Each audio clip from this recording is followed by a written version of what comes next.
Now, let's turn it to relationships. Has your relationship seemed to fizzle, or maybe you've just been together so long that intimacy seems like something of the past? Well, here to help bring back that flame, we welcome couples therapist Megan Meganson. Hi, Megan. Hi. Looking forward to you coming in today. Thanks for having me. Been getting a lot of questions about how to bring that flame back. Yes, absolutely. So how common is this? Yeah, I would say extremely common. I have couples who come into my office every week saying that they are really disappointed in their emotional disconnection and generally dissatisfied with their sexual relationship. One thing that I find they all believe is that it should happen naturally, right? That there should be spontaneity and it should be easy. And I'm here to tell them that it's not. No. Yeah, sorry. Well, it used to be. At some point in the beginning of the relationship, everything sort of seemed spontaneous and fun and wild and free. And let me be quiet because I'm not talking about me. Oh, no, I get it. And I think that's a really important point, that we believe in the beginning things are spontaneous. But when we think about it, there's a lot of effort that goes into the beginning of a relationship. We're thinking about each other. We're maybe doing more grooming than we normally do. We're planning dates. There's a lot of preparation that goes into the excitement that you experience in the beginning of a relationship.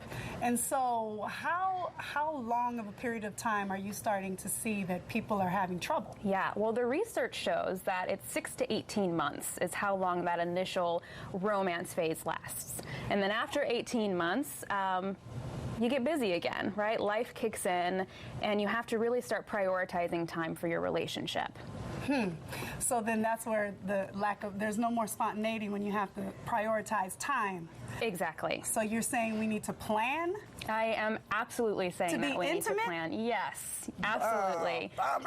People are so disappointed to hear this, but I think that part of what gets us into trouble in relationships is believing that it should be spontaneous. So then we feel really disappointed when it's not, and often wonder if something's wrong with our relationship. Right, right. So what are some of the tips that you have to help couples who may not see that fire anymore? Yes. My number one tip is to embrace your calendar. Okay. And what I mean by this, I often have my couples sit down, open up their schedules, and find a weekly time that they can schedule time together. They create an appointment as if they were going to the doctor or had an important meeting at work. You mean actually sit there and look at when they can coordinate, when we're going to, it doesn't always have to be just sex though, right? Exactly. When we're going to have some sort of connection. Is it something like watching television, or it could be any number of things, right? It could be any number of things. In fact, one of my tips is to have no expectations.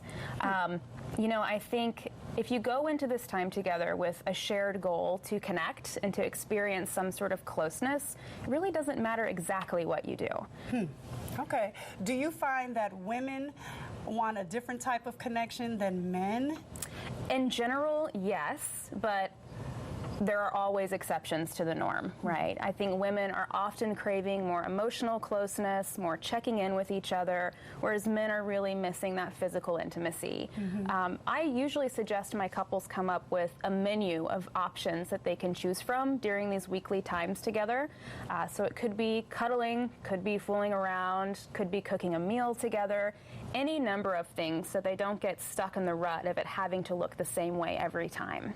And how do kids play a role? What when you're in your sessions and they're talking about having kids? Right. How do I'm just curious because I have 3 kids of my own, and I know that it can be a struggle sometimes. It can absolutely be a struggle. I mean, families love their kids, but they're kind of an inconvenience when it comes to connecting with each other. You said it. I didn't say it. I said it. Yeah.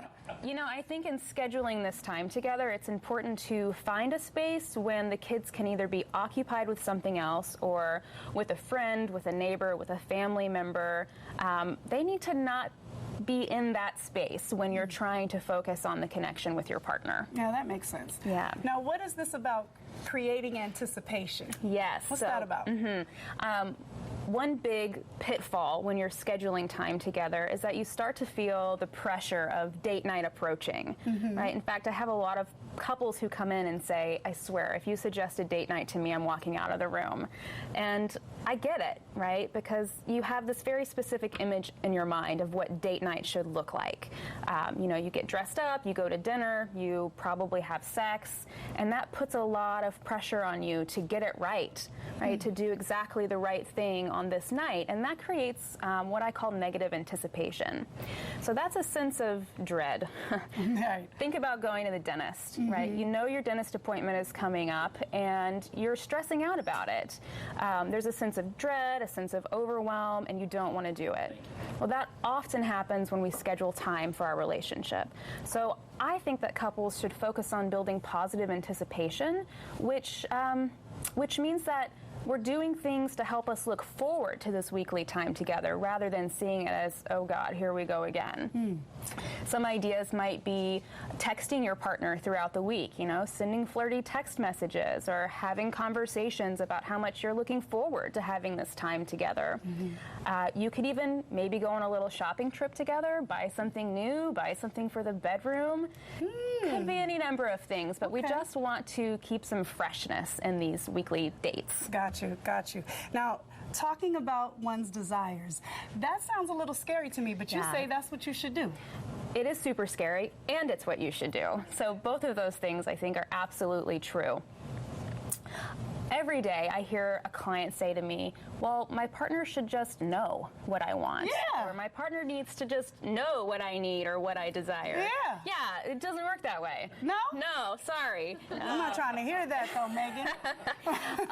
I wish we could, but the truth is we're not mind readers. That's true. Right? We're not mind readers, and we change with time. Who I was 6 months ago is different from who I am today, which means what I need today might be a lot different than what I needed 6 months ago. I get that. Yeah. I get that. I think that's important. See, that's the part I was missing. Yeah. We do grow and we do change. Yes. And so you do have to learn one another constantly and take the time. Absolutely. Megan, thank you so much for taking time to You are help welcome. all of us who may want to, add some more flame, a little more sizzle, and not the fizzle. That's Thank you right. very much for coming in Thanks for today. having me. For more information, all you have to do is head to our website at KATU.